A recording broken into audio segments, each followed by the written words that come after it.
Assalamualaikum warahmatullahi wabarakatuh. Alhamdulillah rabbil alamin, wassalatu wassalamu ala asrafil anbiya'i wal mursalin wa ala alihi wa sahbihi ajma'in. Salawat dan salam mari kita haturkan kepada ruh junjungan alam, yakni Nabi besar Muhammad sallallahu alaihi wasallam. Sebelumnya saya di sini mengucapkan terima kasih kepada Bapak Ibu dosen Universitas Nahdlatul Ulama Blitar yang telah memberikan saya waktu untuk mempresentasikan mata kuliah hari ini yang bertemakan minuman yang diharamkan dalam perspektif Al-Quran dan sains. Langsung saja ke materinya. Alkohol ditinjau dari ilmu kimia. Alkohol yang dikenal sebagai minuman keras sesungguhnya adalah etanol yang mempunyai rumus molekul C2H5OH. Senyawa lain jenis alkohol dengan hanya satu karbon adalah metanol, atau yang dikenal sebagai spiritus, yang oleh masyarakat digunakan sebagai bahan bakar. Alkohol dengan homolog lebih tinggi diantaranya propanol, butanol atau petanol, dan seterusnya. Metanol yang sering tercampur dalam pesta alkohol mempunyai bau yang sama dengan alkohol, tetapi metanol amat beracun bagi saraf mata, bahkan dalam dosis tertentu dapat mematikan. Sebagai minuman yang memabukkan, alkohol dapat dibuat dari semua jenis sumber karbohidrat. Pembuatan alkohol dari sumber karbohidrat di atas dilakukan dengan fermentasi menggunakan ragi, jasad renik. Inilah yang merubah karbohidrat menjadi alkohol. Kemudian alkohol dalam perspektif Al-Quran. Kurma, anggur, nanas, gandum, singkong, dan ketan pada dasarnya halal. Tetapi begitu mereka menjadi alkohol, maka ia hukumnya menjadi haram. Sedangkan apabila alkohol itu teroksidasi menjadi asam cuka, maka ia kembali halal.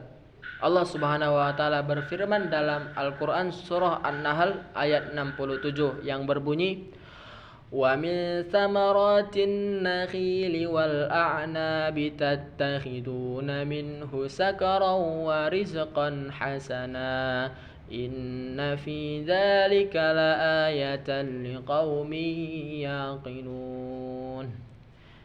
Dan yang artinya, dan dari buah kurma dan anggur kamu membuat minuman yang memabukkan dan rezeki yang baik.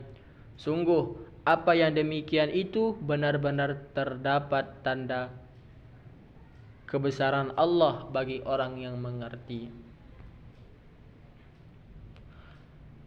Kemudian Allah juga berfirman dalam Al-Quran surah Al-Baqarah, surah yang kedua ayat 219 yang berbunyi, Yas'alunaka 'anil khamri wal maisir Qul fihima ithmun kabirun wa manafi'u linnas wa ithmuhuma akbaru min naf'ihima wa yas'alunaka madza yunfiqun Qulil 'af kadzalika yubayyinu Allahu lakumul ayati la'allakum tatafakkarun.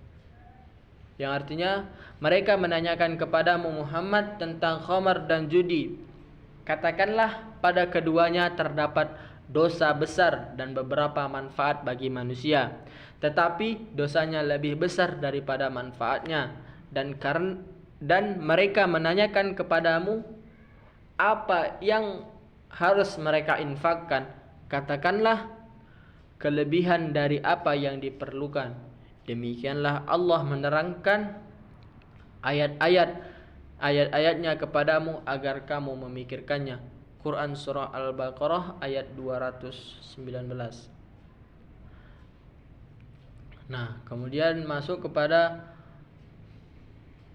materi selanjutnya, seperti yang dalam surah Al-Baqarah tadi, bahwa di dalam alkohol itu juga terdapat manfaat bagi manusia, walaupun dosanya lebih besar daripada manfaatnya. Nah, di sini saya sebagai pemateri akan memaparkan manfaat alkohol bagi manusia.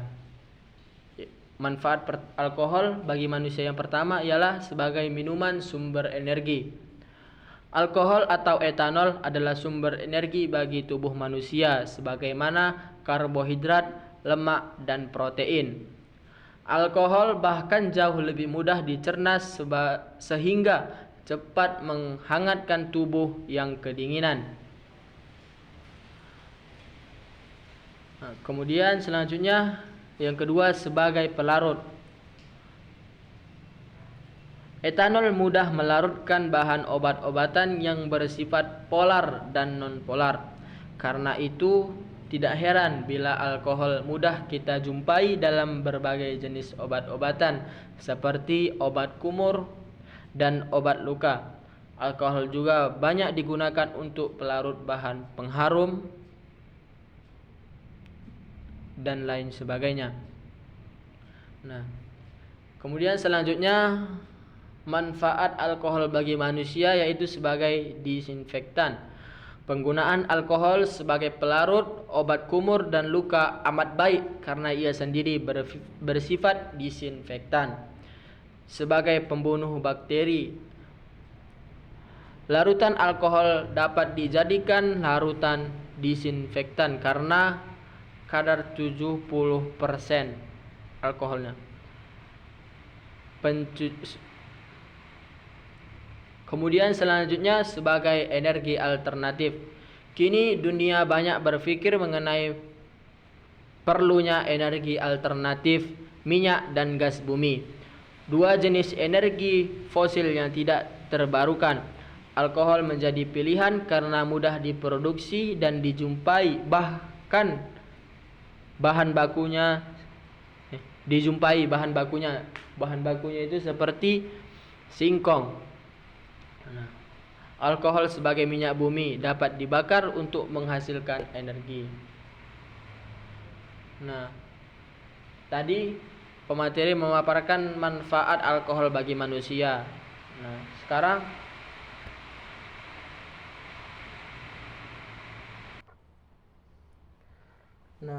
selanjutnya bahaya alkohol bagi manusia. Bahaya alkohol bagi manusia yang pertama adalah obesitas dan penyakit pembuluh darah dan jantung. Seperti diuraikan di atas, alkohol adalah sumber energi yang amat mudah dicerna atau mengalami metabolisme menjadi energi dengan cepat. Bahkan makanan lain seperti lemak, karbohidrat, dan protein kalah bersaing dari alkohol dalam hal metabolisme, sehingga tubuh lebih suka mengambil energi dari alkohol daripada dari makanan lain. Akibatnya, lemak, karbohidrat, dan protein akan sedikit mengalami metabolisme dan sisanya tersimpan sebagai lemak. Kemudian selanjutnya, bahaya alkohol bagi manusia yaitu sebagai bahaya alkohol bagi manusia itu adalah malnutrisi. Penelitian menunjukkan bahwa peminum alkohol mengeluarkan urin yang banyak mengandung vitamin dan mineral.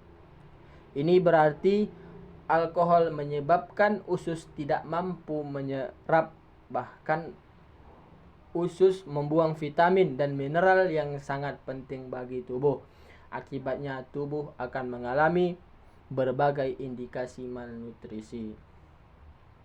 Kemudian selanjutnya yaitu penyakit liver. Lemak adalah zat organik non-polar yang dapat melarutkan zat racun atau cemaran aromatik yang biasanya karsinogenik. Keberadaan zat ini di liver berlemak akan merangsang timbulnya tumor atau sel liar, atau biasa yang sering kita kenal adalah kanker. Alkohol yang semulanya diminum secara iseng-iseng ternyata merupakan bahan adiktif yang dapat merusak organ hati yang amat vital dalam tubuh manusia. Nah, selanjutnya yaitu bahaya alkohol bagi manusia, yaitu menyebabkan kerusakan otak. Otak adalah organ tubuh penentu atau kekuatan manusia. Kerusakan otak akibat minuman keras dapat terjadi pada beberapa sentra pengendali. Kebanyakan kasus kerusakan otak akibat minuman keras bersifat permanen atau sulit untuk disembuhkan. Kondisi ini akan mengganggu cara berpikir dan bertindak atau menjadikan mereka malas berpikir dan bekerja. Nah, kemudian selanjutnya, gangguan saraf. Berbeda dari efek alkohol pada pembuluh darah dan liver yang memerlukan waktu lama,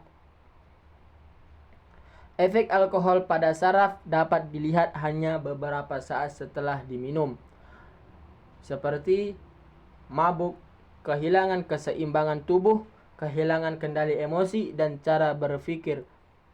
Merupakan akibat yang tidak hanya berdampak pada diri peminum tetapi juga pada orang lain. Nah, dari paparan materi di atas tadi, di sini pemateri menarik kesimpulan bahwa Islam melarang minum minuman keras atau khamar, dan peraturan ini berlaku untuk seluruh umat Islam serta tidak ada pengecualian untuk individu tertentu.